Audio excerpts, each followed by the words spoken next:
Blast in an actual game. I've seen it in test client. I've seen it in lobby games, but I've not seen it in an actual game where you're being contested. Yeah, it's like one of those things we're sort of waiting for. We're waiting for it to happen in like some epic moment in a game where, almost like a Dragon Ball Z style, Invoker like just powers up and pushes everyone out. But it's hard for it to happen in an actual game. It needs the game to go pretty long and Invoker to get really high levels. Ohio actually TP'd to this bot lane to place a very early sentry ward, which I find interesting because sentry wards don't last that long, right? Yeah. Is he going? So, oh, he places an observer ward there to block the pull through as well. Okay. Okay.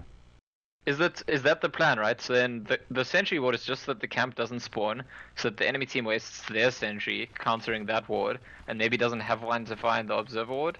But the natural place, surely, to place your first sentry is this spot here. On that spot, and then it gets both here, so that wouldn't help at all. Plus they've got 2 sentries. I guess, okay, well here's one just for the lane. Yeah, they see Ohio. Shackles first. Get the pounce onto Ohio. The ground courier is actually going to wander away, but Broodmother's already dead. One more right click from him will seal that one. As Johnny on this Zeus has actually made his way down to bot, wandering across. The courier dropped down to 25 HP, but didn't die. So, bot bounty rune will go the way of the Radiant, top will go the way of the Dire. Well, we can look at these lanes actually. Sun B now heading up to top lane, off lane Night Stalker, not playing the one role this time. Forever switched across there, playing the Slark with his little armadillo friend. The pet's released with a compendium, he's got one of them. Over on the supports, Heen, Shadow Shaman, Yerax playing the Witch Doctor, while MP will still sit on mid with his Queen of Pain. And yeah, Johnny Zeus with Ohio Broodmother. Dual lane off lane, which we've seen occasionally with Zeus and Axe. We've seen Phoenix Beastmaster, we've seen Phoenix Tide, but Zeus Broodmother, we'll come back to this in a second. Mid lane, catching him by playing the Exort Invoker, so we will see Sunstrikes, we'll see this Exort Invoker and see how it picks up.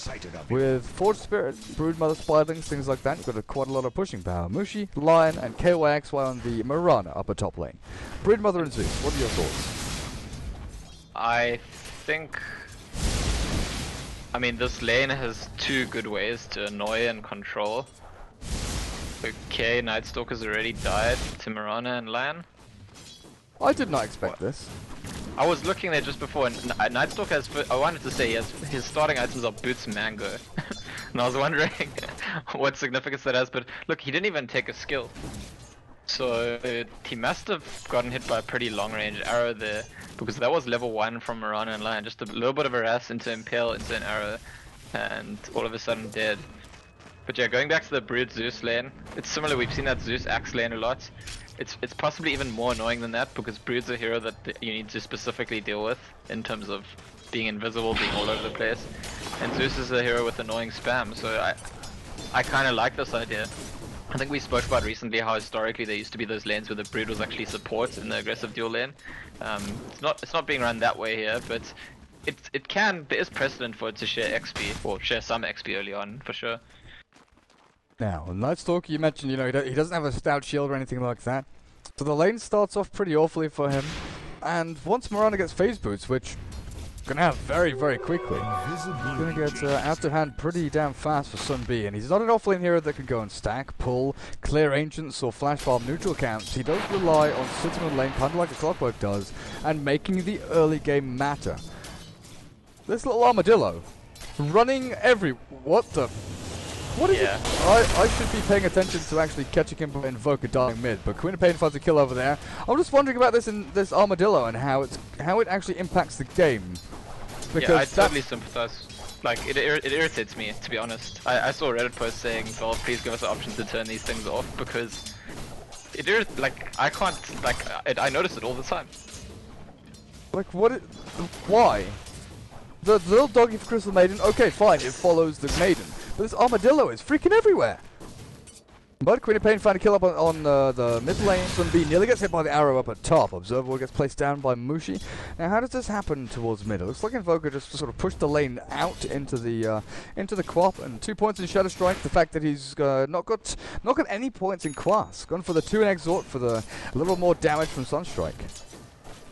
Which is interesting considering the fact that his Sunstrike seems like it could only really be relevant for the top lane, and Mirana and Lion are doing pretty well on their own, not really needing help. I mean, he's not Sunstriking for mid, I don't really see how Sunstrike could make a kill bots.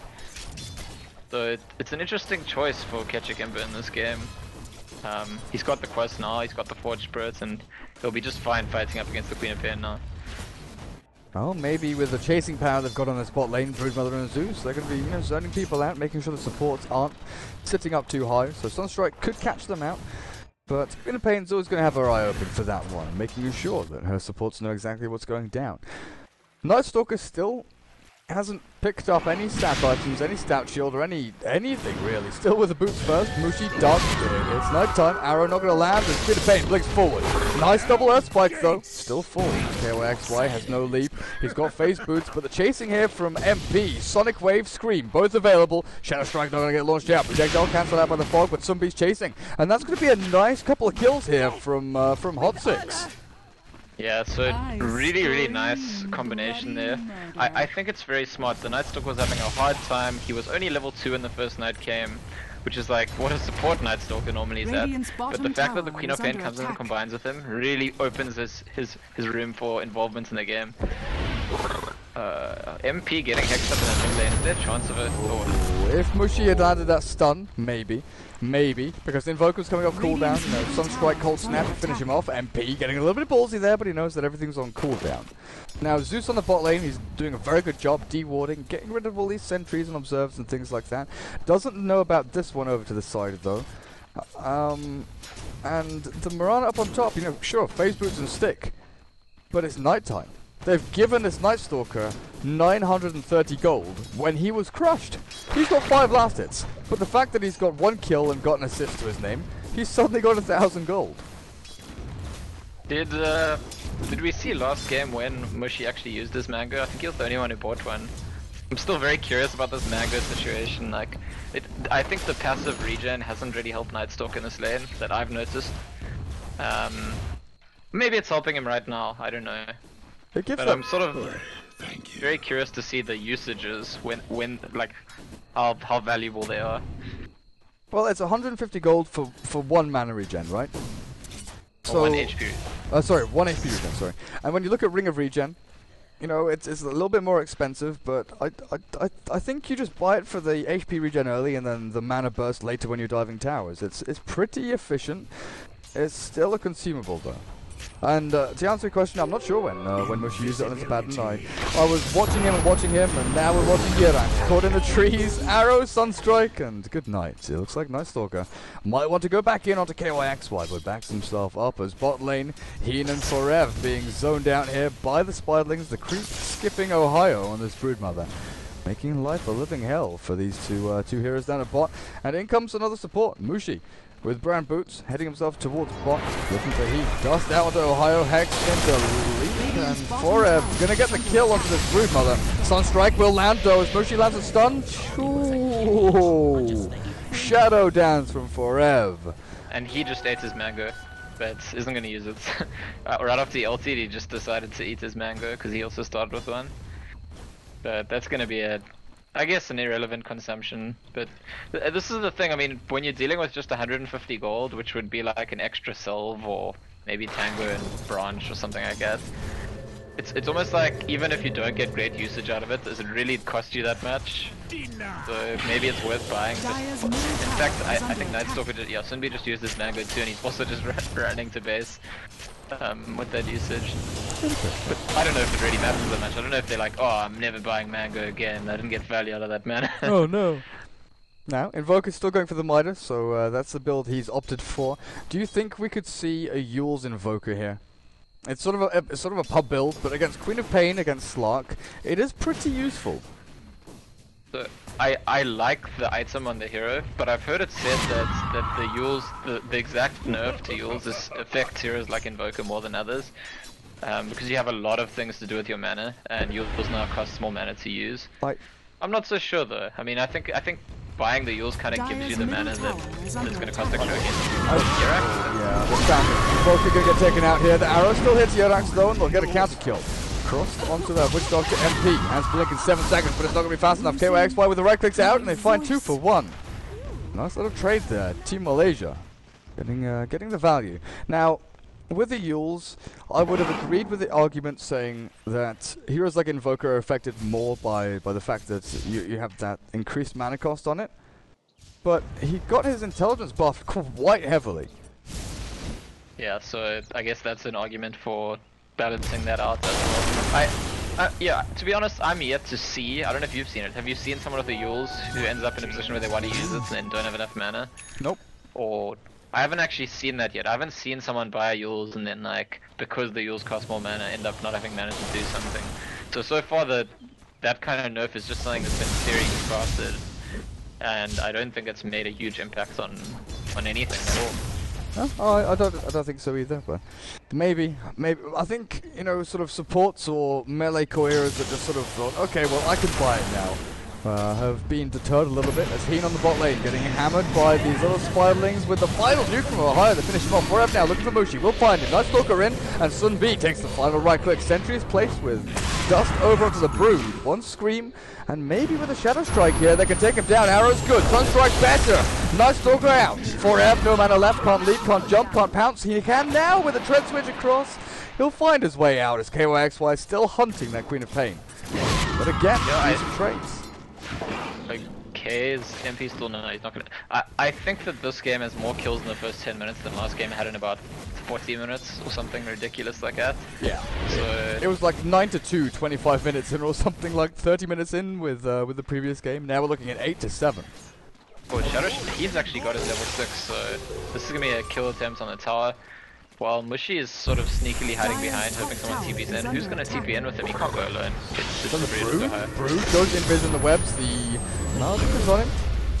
But they still find Heen. Serpent Ward's not doing too much. Looking to kill off Spiderlings and Creep Wave and anything else they can find as Yerax is trapped. Pounce out from 4F, and they've got vision onto the Broodmother. Take him down with a nicely placed sentry. Mushi now escaping under his own tower. Serpent Wards are trying to clean up this tier 1. He's got no TP, he can't get out. Oh, he can stun, he can juke, he can hide, but he can also just die.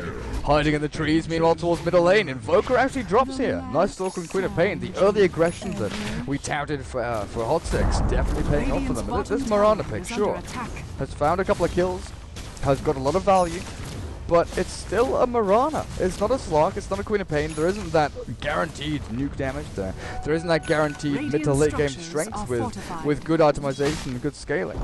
She relies so heavily on specific items at specific times, you know, whether you want to go for damage, whether you want to go for stats, and looking at KYXY, going for the drums after Ring of Aquila and Phase Boots kind of indicates that you're going to go for, you know, maybe Manta into Diffusal Blade. Desolator's a possibility. I'm not sure how the old Maelstrom into Mjolnir build works nowadays. I think Mirana is a good pickup in this game purely on the basis that MVP Hot 6 want to fight, and Malaysia were like, okay, we're going to be fighting them a lot, and it's a core that can fight and be active very early on. The weakness in their draft, I think, in that regard is probably the Broodmother, who doesn't really interact well in this kind of game. Sure, Broodmother can push and draw them to come gang him, and he's been involved, he's TP'd in and stuff, which we usually don't see that much out of a Brood. But really, the Broodmother, the kind of game that he ideally wants to have, is not a game where his team is constantly fighting small skirmishes. And I think he's been more of a weakness than a strength to the draft so far. I really like what Forever's doing. He's picked up a cloak, and it looks like it's going to go for the old man. Down towards bot rune, Sunbi, caught out by Mushi. 2 ults expended with Thunderbolt's Wrath and Finger, both needed to take down the Night Stalker, but still a good kill. Secure the rune. DD now over to the Broodmother, who has taken full control of the Radiant jungle. But back to Forev. The progression of Silver Edge and the progression of Glimmer Cape, they coincide so nicely that it's almost a waste not to go for the Glimmer Cape. Oh, Arrow perfectly onto Hot 6, onto MP even. The Sunstrike will land over in the back end for F1 Mushi. Easy target for him to just take down with one more right click as KYXY. Who do I go on? Where do I go? He's going to get taken down here. 4M finds the pounce, and Hot 6 clean up the wraparound smoke gang, the Moonlight Shadow, the Invis. It all looked pretty good from Team Malaysia. But they just didn't have the cohesion, they didn't have the focus in that team fight to take one hero. And this game, exact opposite to last game, is Team Malaysia are struggling to get started in their game plan. And I think that, Ohio's caught now as well. It's Hot 6 in their elements. action-packed, lots of kills, and Malaysia struggling to get into their element, which is to, you know, be ahead and push objectives. But you first need to be ahead. That's the first part of being ahead and pushing objectives. And something cool about Glimmer Cape, by the way, last game when we discussed it, we were talking about the invisibility, how you can go in and out of invisibility, fade back in and out between doing things. It's easy to forget that this item is also an item that gives a whole lot of spell resistance, magic resistance, and against a hero like Zeus or Lion or even Invoker, that's something that could be relevant. Right? It certainly could be relevant. Yeah, definitely. So 2,400 gold saved up for Ev and Glimmer Cape, and then into Silver Edge. Pretty damn good item, I gotta say. KYXY not having the best start. 5,000 net worth. The Invoker needs to start catching up as well. He's got his double Forge Spirit, so now's the time when maybe he starts to look to buy a medallion and go and take Roshan, something like that, which we've seen Invokers do in the past when they are behind. They need something to just drag them back in. You're looking at this Night Stalker.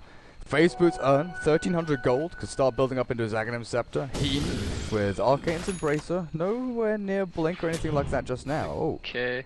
He actually sold the cloak. Interesting. So we were bigging up. Oh yeah, it's a great progression, great item, great build up. But he says, screw it. I've got enough gold. I've got the farm for it. Just go straight into the Shadow Blade. Yeah, fair enough. I mean, okay.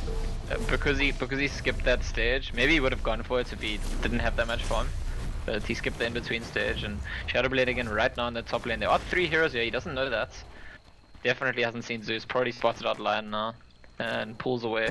Out of interest, do you know if any of the Shadow Amulet items share cooldowns? Like Shadow Amulet, Glimmer Cape, Shadowblade, Silver Edge, do any of them share cooldowns with each other? I would assume that Silver Edge and Shadowblade do. But I'm not sure about the amulet items. Like, could you get like one of each and just like constantly cycle through the different inverses? Well, KYX are gonna get jumped here. Can't leap away. He's gonna drop pretty quickly. I'd sort of hesitate to guess that Shadowblade and Silver Edge would share cooldowns. Oh man, He walking in here, Sunstrike's gonna land. I'm not sure what he was doing. That was very reminiscent of what Johnny did 2 minutes ago when he just sort of walked in. Not sure if he just clicked another hoarding mission, something like that. The Broodmother will TP himself away. But I'd sort of guess that Glimmer Cape and the Amulet would share cooldowns, just because like their main component is the Amulet, and then Shadowblade and Silver Edge, the same reason their main component is the Shadowblade, would sort of share cooldowns as well. But I don't know. I wonder if there's ever a reason a hero would want to have more than one of those. I mean, it's interesting that 2 of the big new items, which seem like strong items, are based around invisibility. It seems like Valve is sort of saying, you know, look, there's an easy way to counter this. You can buy gem. We think it's exciting when teams buy gems and fights. You know, you can buy dust, you can buy sentries. And at the moment, when people buy items for invis like Shadowblade, it's not usually defensive. It's usually like a sign they want to fight. So it's a way to make the game more action-packed. Speaking of which, Slark is being wrapped around on by everyone. Yeah, with forever the play there, though. Max range pounced onto the Broodmother, catching him out, and Zeus throws out Thunder God's Wrath, so they know that he is alone on the spot lane. They'll find the quick and easy onto him. They drop the Serpent Ward and does a decent amount of damage as Forever jumps in, looking for the counter. Looks like Zeus has already found the kill, and then Mushi says, good night, Forever. Slark, you don't have that cloak anymore. You can't. Oh, he does. He actually just bought another one at the side shop. What? I was about to say, I don't understand.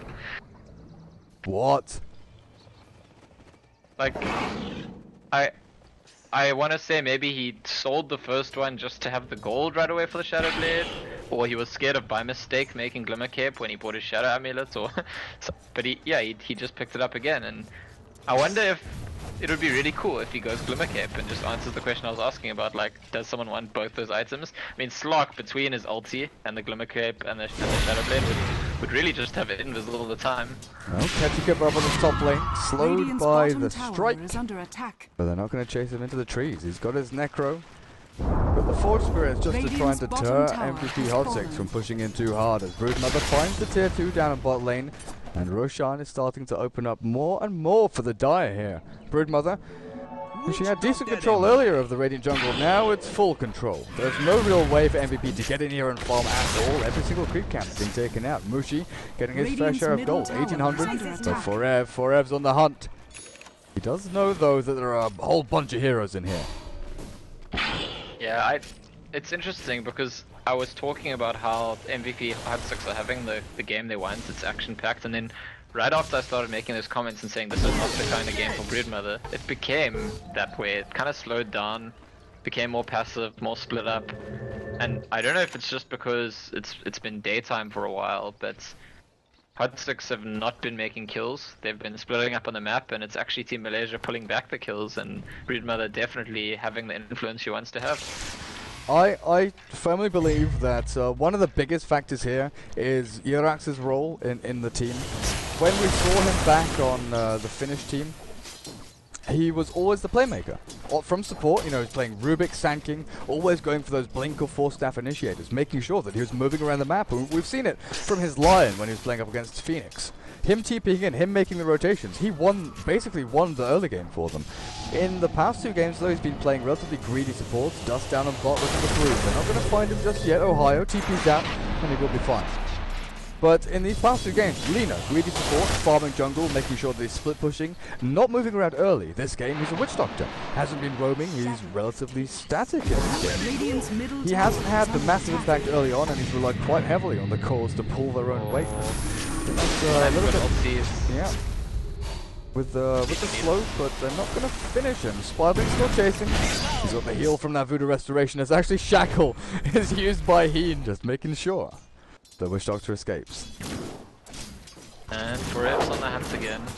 It's not sure what his plan is here. Oh, it just walks into the Impale, which was actually meant for creeps. Yeah, he could get Mushy now, I think. Radiant's middle tower is MP blinks to scream, and that's it. So BKB going to be built up by the Queen of Pain. Have we seen what Slog's actually doing with that cloak yet? Radiant's No. top tower is under attack.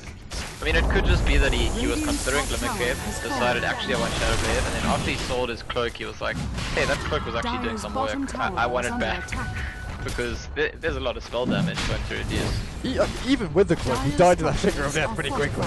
Zeus and Lion just outputting a lot of this damage, though Invoker, Sunstrike, you know, pure damage goes through match community and everything like that, so it's not going to stop too much from him. Mirana also, magic damage from Arrow and Starstorm, Brood with the Necro too.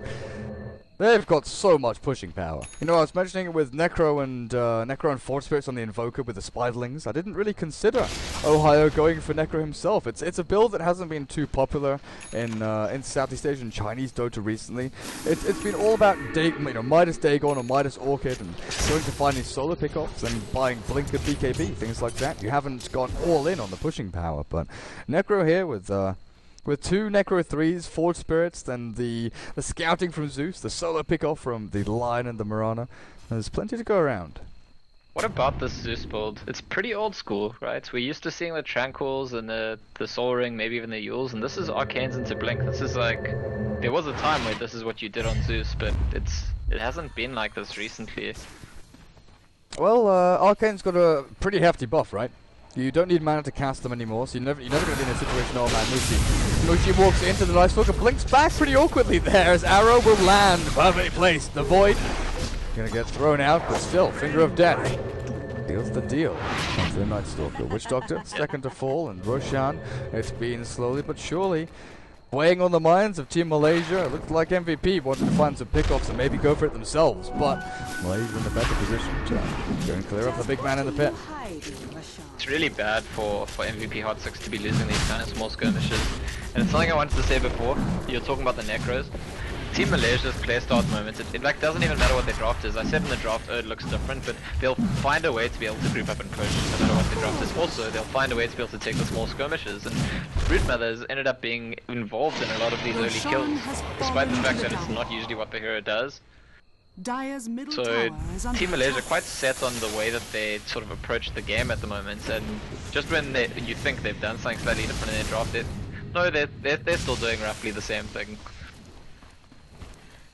This stupid little armadillo. At least he's right next to the slug right now. He goes in for catching him, but there is a ghost wolf available. Can he get it off in time? No, he goes for the meter instead, turns back around, catching him still alive, turns to fight. He's got Aegis Immortal, so it doesn't even matter, but Forever doesn't find the first kill. Catching Kimber. Surviving on like 10 HP, turns with Cold Meteor, the Necro Book, and 4 Spirits. Pumping out ridiculous amounts of damage onto that slot. Ohio now goes. Johnny blinks in, tries to deter the aggression, but Sunbi continues chasing. There's no reason not to. Sure, he's invis, but he's got Urn taking over. Mushi now, stun onto MP, finds that kill. Hanks is available, now catches the little Night Stalker. Catching Kimber's here.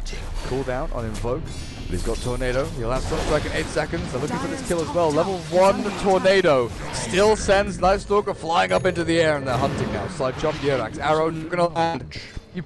But that's a 4 for 0. Well, 4 for 2. Sorry. Yeah, and I just feel like it's going to... But the more we see these fights where Hot 6 are ending up at the bottom and Malaysia actually winning them, the more I worry for Hot 6, because it just seems like it's this exact playstyle of constant engagement and fighting that's supposed to be giving them an upper hand.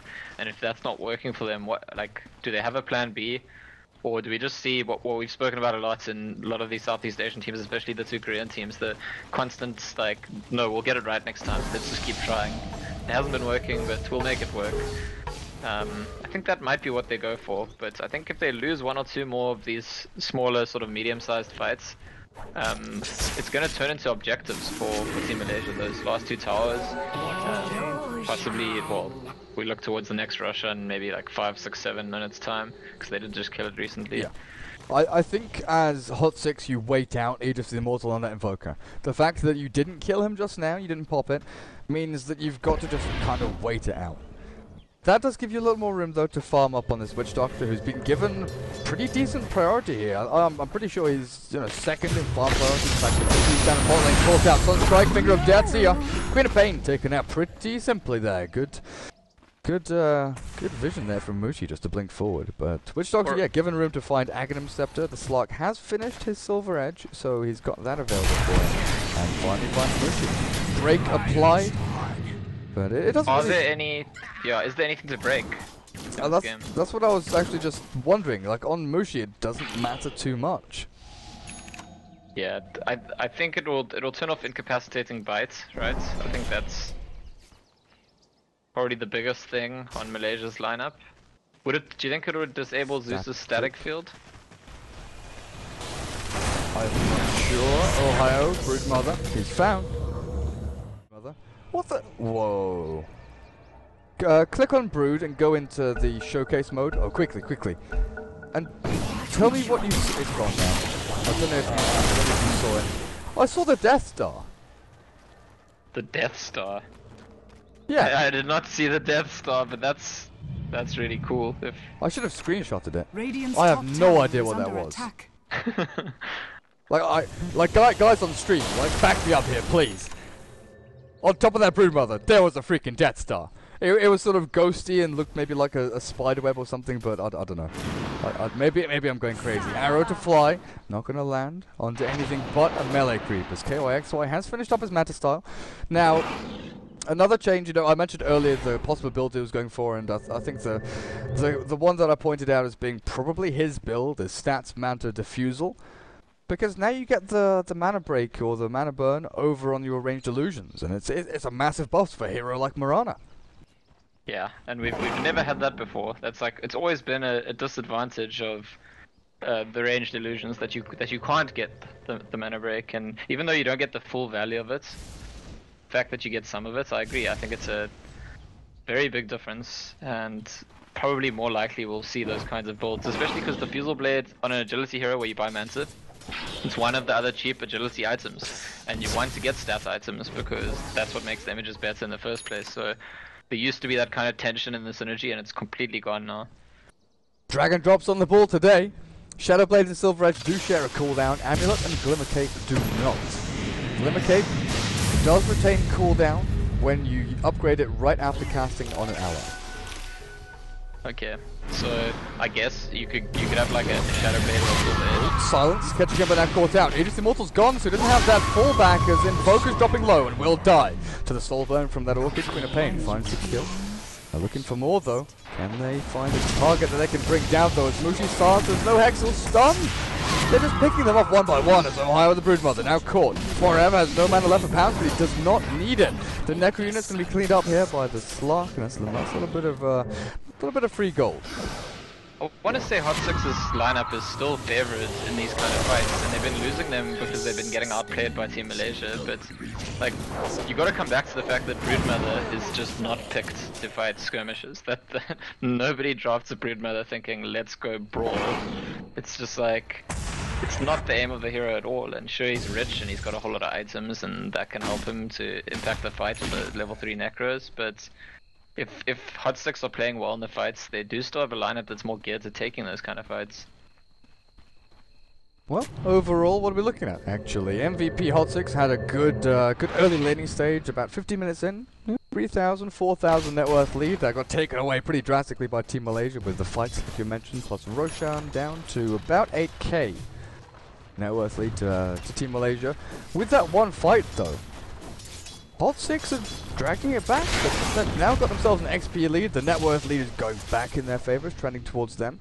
And maybe now with Aghanims and Gem on Night Stalker, they limit the vision from Team Malaysia. They don't allow these pickoffs. Then Mushi's been going around finding them constantly, right? It's the Lion Blink with the Sunstrike that's just been killing people over and over again. With Gem Night Stalker, they can just stop that completely. Yeah. Gem and Aghanim Scepter Night Stalker, it's a very dramatic impact this could have on the game. I think it's like Verona now. That, Arrow? yeah, I mean, he's not gonna kill him. He's just irritating him, drawing some TPs. Like the whole of Team Malaysia except Broodmother has come to this top lane now, and the Night Stalker could see them coming from miles away and just retreats. Actually blowing the ulti during nighttime just to decrease the vision, I suppose, of enemies. They did have the Broodmother chasing down the Shadow Shaman, so Heen was getting focused down by the Spiderlings, being chased by the Broodmother. They even threw the Sunstrike actually to try and catch Heen as he was running back, but right now, vision-wise for Team Malaysia, yeah, you're damn right, they've got nothing whatsoever. No observers up, no anything. They're just hiding back in their own third. And that Zeus ulti just there for vision, like he's been doing it a lot this game. Night Stalker with Aghanims and Gem and Nighttime is like, you have that all the time. It's not whenever you Zeus ulti, it's just you can see everything everywhere all the time. Broodmother can pay for that right now. Decent attempt at spike from Mushi. Will try and find a kill onto the Night Stalker and will do so forever. Bounces away. Do they have the follow through? Blink off cooldown now. Dark Pact's on cooldown. They've got Earthspike out the fuel. The capture. Dark Pact is cast, but it's not going to be enough. Like a match. Yeah, so a good reaction from Team Malaysia there. And the Broodmother kill's not worth. They lost the gem. They lost 2 cores, and all they did is kill the Broodmother. Queen of Pain's trying to get some value to justify that trade-off, but I don't know if it's enough. And she's actually going back for that Aghanim Scepter now, which is pretty interesting. I feel like when we see the Aghanim Scepter on Queen of Pain, it's usually one of the first 2 items. Is this arrow just gonna... Oh my goodness. MP. They've still got hexes and stuns and everything from Mushi. What? What? Yarax? That's really interesting. Is that like, I can commit suicide to heal people? You can like spam the Voodoo Restoration with all your regen, and if you really need to, you can just quickly kill yourself to give extra heal. Like the all-in support. I get the value of Bloodstone, but I don't get the value of Bloodstone outweighing the value of Aghanim Scepter. I guess he thinks he's gonna struggle to channel it. Yeah, that makes sense. With Yule's now picked up over on the line, yeah, okay. That kind of balances out then for me. And it makes him a lot tankier, whereas, does it? What's the difference in how much health you get? I guess it's about the same. I think Bloodstone makes you slightly tankier. Sunbeam, Night Stalker caught down again. Necro units everywhere with a Meteor and Finger of Death. They'll find that kill. The pit is now filled, though, as Roshan has respawned. Fort Spirits, go in. Go! Scout! Scout the big man! Game has been pretty chaotic, to be honest, and I still maintain that I think Hot 6 should be favored in the kind of fights we're having, and just every now and then Malaysia to just outplay them. Better movements on the map, better reactions, faster and neater movements. Well, when Nightstalker and Slark died to kill Broodmother earlier on, it was kind of their own making that was able to happen. And oh, Slark, so close to BKB, he's gonna get caught out. We have a chance on Arrow, Bolt, stuns, right click attacks, is now invis though. The Deafening Blast just catches him as Forever trying to make his route out of here. They're good for Mushi. They've still got the vision and yep, they'll find him. Surrounded by the million spiderlings, illusions, spirits, necro units, creeps, minions, whatever the hell you've got. As Team Malaysia have a massive army here getting into the Roche pit. Hot 6, we're looking for a trade-off and we'll get it. Shadow cleans up the tier 2 at middle lane. Johnny not able to clear out the Serpent Wards. A little bit too risky walking into there. Dire's top tower is under attack. Yeah, Slark needs that BKB. He's been close to it the last 2 times he's died. Another enemy team has an Aegis as well. Invoker's finished off Hex. It's getting harder and harder for Hot 6, and I want to say that some part of that is of their own doing. And now KOXY has that BKB, the first charge used to split push, and BKB TP out, but perfectly fine. Broodmother's farming through the jungle again. 3,000 gold on top of that, Midas and Necro 3. You know, 34 minutes in, it's not great. He is 499, but he's been a massive distraction, and it's just a sink of time and effort from Hot 6 to deal with this Broodmother. They've ran at him, they've focused him down. Meanwhile, the Invoker's going around, 10 and 5. The Mirana, 4 and 3. Okay, they've died a couple of times, but they're still getting farmed. They're still finding opportunities to split push and make sure that they're actually useful in this game. I just saw the Dire Courier fly into the Radiant team. Witch Doctor attacked it once and then it flew away. I don't know what it was doing. It just like flew straight into them, took 1 hit and then turned around and ran away. And now it's taking someone a clarity. Yeah, it's KOXY, Mantis up, but it's still held. Catches 3, the Meteor onto the BKB of the Queen of Pain and Slug. Forever now on the chase. Do they have a gem? Do they have reveal? They've got nothing left to give. And MP and Forever pop BKBs for nothing pretty much here as KYXY. His is coming off cooldown. Maybe looks to re-engage as Yerax is caught by that arrow. Catch a Kimber. What do you have left? A Sunstrike, a Ghost Walker. Nothing much. As both teams posturing. Forever, he's hunting. The Courier, 1 hit away from death as Ketchikimba is caught out by the Orchid. KYXY pops his BKB, but the Sonic Wave goes through it. Invoker dropping low to this Shadow Strike. I'm not sure about this. Gets forced into death. Kill him again. Ice Wall. Ketchikimba, can you run? Can you hide? You've got Invoker cooldown in a second, but the Death Ward from Yerax will find that kill. Self Ward expended as well. This fight has been clunky as all hell as Mushi somehow, before the first tick of Urn, blinks himself away. He can't TP. It's daytime. It's just Dire's daytime. middle tower is under attack. I wonder if, yeah, wow. Yeah, if it was still night, I really don't think he lives at all. So what was that Courier doing that whole fight? I mean, before the fight started, it already was acting weirdly, and it felt like there was someone on Team Malaysia who deliberately wanted it near the fights. Just like, I don't know. I don't understand. It's baiting. It's the old school Courier bait. Like, hey, look, hit the Courier one more time, I dare you, and then you die. But that was Team Malaysia drastically underestimating Queen of Pain Aghanims, right? Because she pretty much just picked it up and. Having that Aghanim start to just fly across you with the magic community piercing effect of it. Both of these, well, the Mirana especially, but Invoker who was sitting behind the Mirana just did not feel it coming. Yep. And what is... Yerax is now going for, I think, a pipe? He's gonna be like, this Witch Doctor is gonna end up being like some kind of walking ambulance, like paramedic. I bring the fountain to you. Oh, he's gonna die now. I bring the fountain to you, but Kenji Kimbaramushi bring the death to him. Yeah. And that's the difference between him and the Fountain. The Fountain cannot be destroyed. Yerax can be destroyed quite easily. If he's all alone and against 4 enemy heroes, yeah, he's not going to be healing anyone. Hot 6. Sit in their own jungle, farming away. Roshan will find out when he respawns in about 4 minutes time, but there's the pipe. All done for that little witch doctor. Going to be great against the Zeus, against the Invoker, who are throwing out these magic damage spells.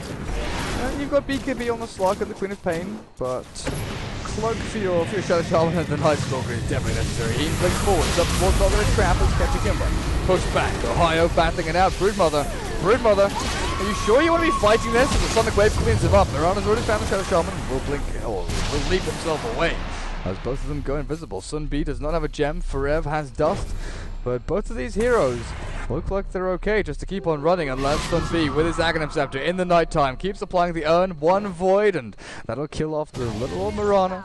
We'll find that takedown as bottom lane Johnny is just split pushing away. So Hot 6, the past 3 fights, you know, they've been trading slightly better than evenly. And that's what they want. They've been fighting into Team Malaysia when, you know, Roshan has, well, the Aegis has just been expiring or it's been expended. Another gem now picked up by the Night Stalker, and their item progression is definitely working out for them. But yeah, they're definitely itemizing for mid game, and this I'm calling this mid game. 58-minute mid game. Yeah, it's tough to it's tough to actually say, but I think I praise this too much, if there is such a thing. But I really like that Hot 6 take a fight there where they've won here. Simply just about to lose another gem. So I just bought that gem. Can they pick it up is the question. Because Mushi has one already, doesn't look like they will. Gets hit by the Sonic Wave and Queen of Pain. Can you blink? Can you go further forward? Doesn't look like you will. And so with the Slark, picks up the gem of his teammates and wanders himself out. There's an annoying little creature following him around. I'm ignoring it now, it doesn't exist for me. But yeah, I really like defending that tier 2. Malaysia had 5 heroes and Shadow Shaman was dead. Hot 6 only had 4 heroes. They've got less heroes alive, but they just identify, look, we can win a fight, we can go in. And possibly part of it is that Malaysia's a bit confident, thinking they have the numbers advantage, but again we go back to the fact that heroes like Broodmother are not designed for those kind of fights. And Hot 6 have heroes designed for those kind of fights, and you're right, it's gotten even better for them since they got that Aghanims on the Queen of Pain. Definitely a nice pickup. It's had a huge impact on this game, and I really like this kind of like independent evaluation of situations that we see so much from Hot 6, that we see so much from MVP Phoenix as well. It doesn't matter if we just lost a hero to pick off. If we think we can fight you, we fight you. And they've won a lot of fights on the basis of that kind of like intelligent decision making.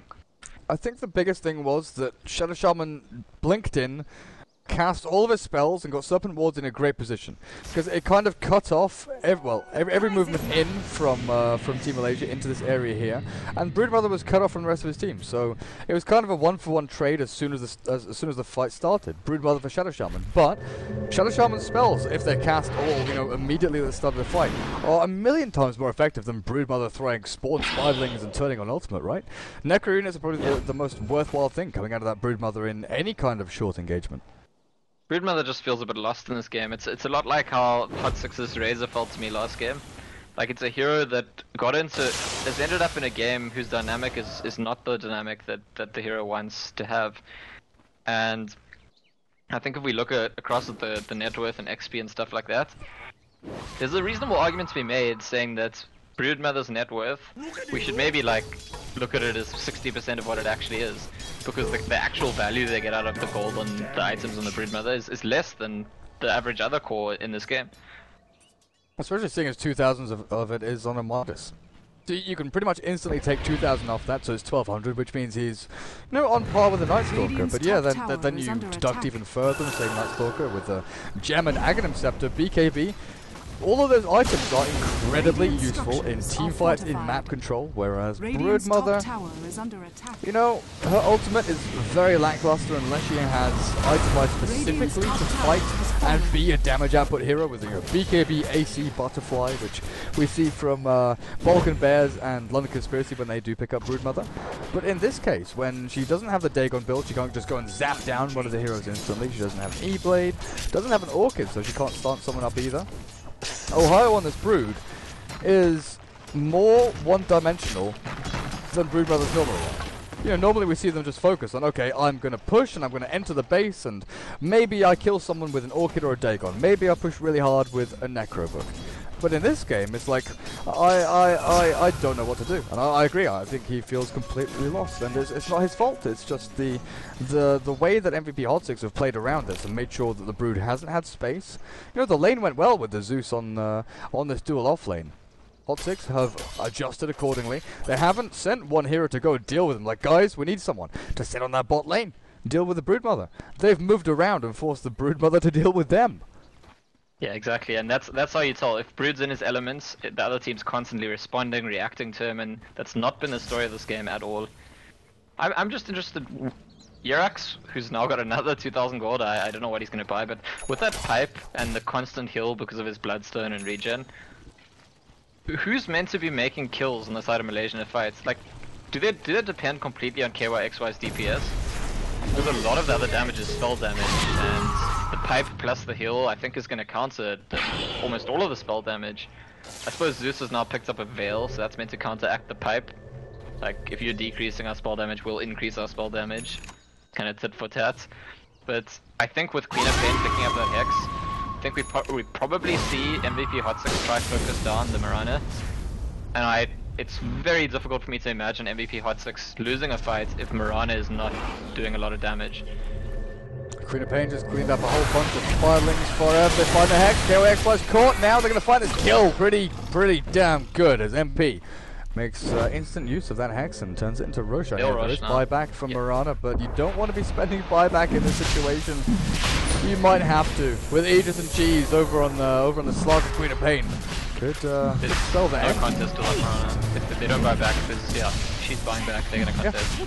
Like, you don't want to, but you have to. It's just one of those situations. Over on the side, BKB's pops on B. The Night Stalker going in here, catching him by his style. As they do look for a kill over on the side. Shadow Shaman is already dead. In the back end, though, Death Ward and the Slark taking down, catching him by Arrow. Not going to land onto anyone of importance. Correct. Still hunting down. KYXY now the target for him as BKB is popped.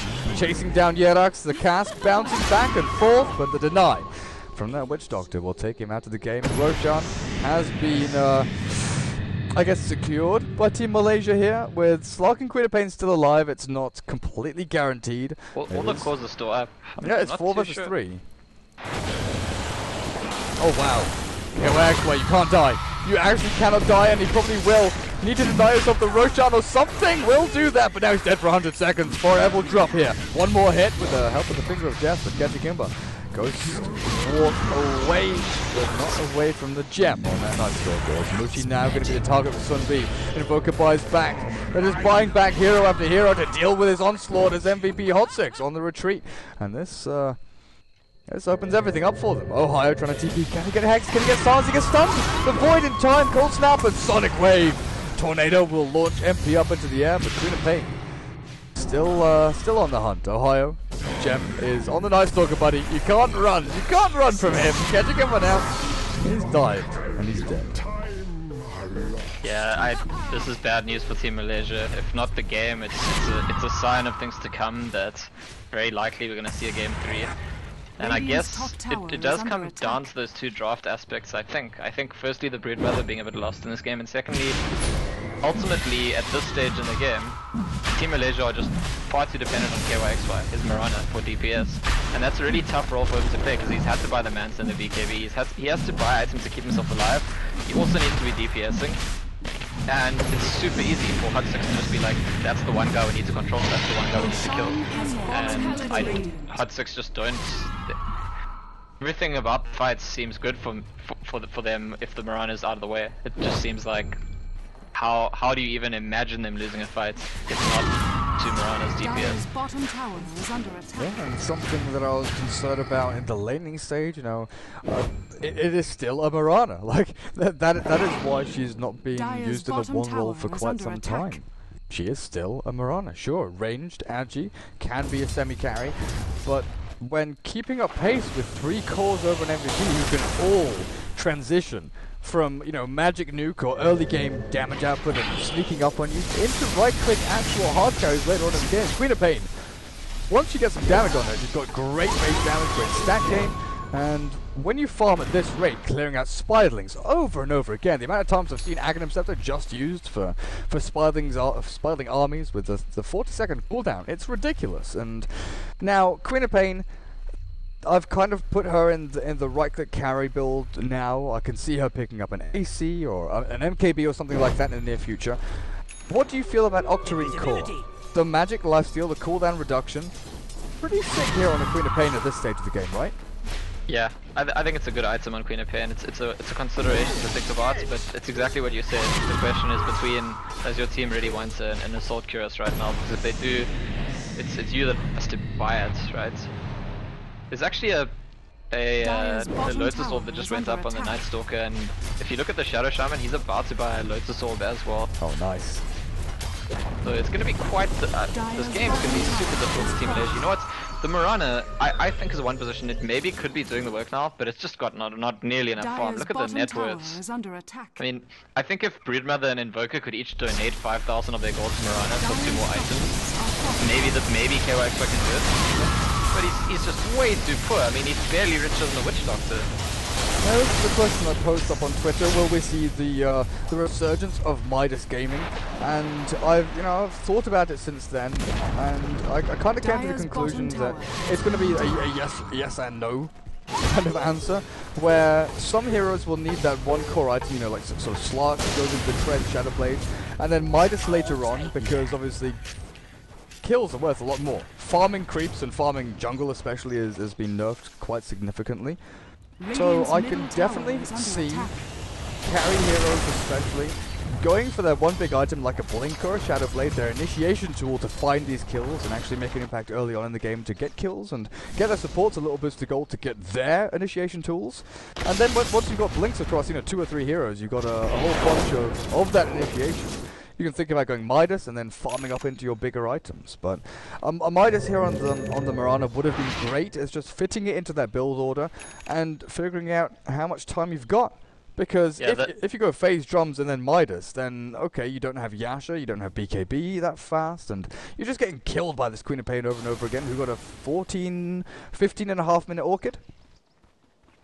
I think that Mirana in this game has had the problem we discussed at length in 6.83 as the sniper problem in many games, where he's felt like, I need to buy these defensive items to be able to survive the fights, to not get controlled by all the controls the enemy team has. But as a result, his DPS didn't scale, his farming didn't scale. I mean, even if he didn't go Midas, just like a Maelstrom would have kept his farm up. But where does he fit in the Maelstrom? Does he go before the Manta, before they BKB? But because then, like, it's just harder for him to stay alive in the fights. So it's just been a really tough position for Mirana to be in. And I think the only way for Team Malaysia to avoid this would have been for them to be dominating the early game from the beginning. They did make quite a big comeback after being behind in the early game. But at that stage I feel like it's maybe already too late for them. They wanted the Mirana to sort of snowball as a carry, the Brood to sort of snowball as a core, controlling the map, pulling people to him all the time, and neither of those things really happened, and that's why Malaysia's draft is not working out at all. So, we thought that with 6.83 switching to 6.84, we wouldn't have, a load of comebacks, a load of rubber banding or anything like that. This is obviously not indicative of the patch. This is just what's happened in this game, the peaks and troughs of each other's drafts and the farm rate like we've covered. But right now, Team Malaysia, they had 35 minutes in, a 10,000 net worth lead. Over the past 12 minutes, that has swung completely the opposite way. Well, I'd say over the past 10 minutes, that has gone from 10,000 lead to 10,000 deficit right now, as Hot 6 find themselves in a pretty cushy position. Experience-wise, yep, 10k for them. It wasn't as big a lead for Team Malaysia, but still. Nice little swing there for MVP Hot 6 with 26k up on this Queen of Pain, who really is sitting in that one roll right now. Mid lane to one roll, Serpent Ward dropped. Lotus Orb up on him, BKB from Forever, jumping in, diving deep, looking for kills, just deterring people from going in, keeping the Serpent Wards alive as long as he possibly can. He's got the cheese, he's got the get out of jail free card as Mushi is hexed up with a Sonic Wave flying across. They'll get a lot of damage down, but they're not going to find any kills just yet. They do though have all of this sustain. Shadow Dance, Voodoo Restoration, Urn Oh no, that's a lie. They sold the Urn on the Night Stalker. Yeah, this is, I think Hot 6 just want to be careful here. They realize this is their game to throw at this point, High ground, often the difficult things to do in the previous patch, and that's barely been changed in this patch, to be honest. They're chasing here. Yeah, actually the first one to focus. They've got enough damage to kill the Witch Doctor, and now they turn for more. Yeah, Forever is looking for Johnny, and we'll find his kill on the sideline. He gets forced out the way, but the scream still finds him. Night Stalker is on third to drop as the buyback comes out from Zeus. MP has to blink over. He's got no ages. He's got no way out. Mushi shackled up as he looks to find more. Slark is still in the middle of this. He's still got his cheese. Slark still has cheese. Pops another BKB and just keeps on fighting. Stacking up. Essenship 23 right now with a whole bunch of agility. He's doing close to 300 damage per hit. And Johnny, the buyback Zeus, not long in his world as he gets broken down by that Silver Edge. And MP comes out with a godlike ultra kill, even though mainly Slark was the one doing all of the work. KYXY does have buyback ready again. Decided not to use it. And I don't know at this point, is he even going to bother using it? Yes. Okay. Catching him buys back, and Mirana will surely buy back after him, right? The thing is, the Mirana really needs more items. Well, catching him just full back into death, like, that's actually game over, right? Yeah. KYXY got nothing left to give. The Death Ward finishes off Ohio. It's going to jump over to KYXY, onto his illusions anyway. Silenced up and forced back. The conversation they were having in their TeamSpeak server, I'm sure. KYX was saying, guys, look, the problem in this game is I don't have enough items, I can't do enough. Like, every time I buy back, I'm just kind of entrenching that problem. And Kichikimba goes in and dies before they even convince KYX to buy back. KYX pops his BKB. He jumps in to find MP. So he's not. Mushi tries the finger. Forever does not have the cheese any longer, but he's going to clean up out here. Gets Ohio. That's a triple for him. No. MP is always stealing his kills. Taking another one there for GG is cool. As Hot 6 takes game number 2. So they definitely did have something in store for us to come back against Team Malaysia. So in this best of 3, guys, we're heading to a game 3. Here for the MLG Season 2 Championships Asian Qualifier Grand Final. Road to the X Games, here we are. Scan, any closing thoughts on this? We've covered at length pretty much sort of draft and weaknesses, strengths, and peaks and troughs and things like that. Anything you want to add?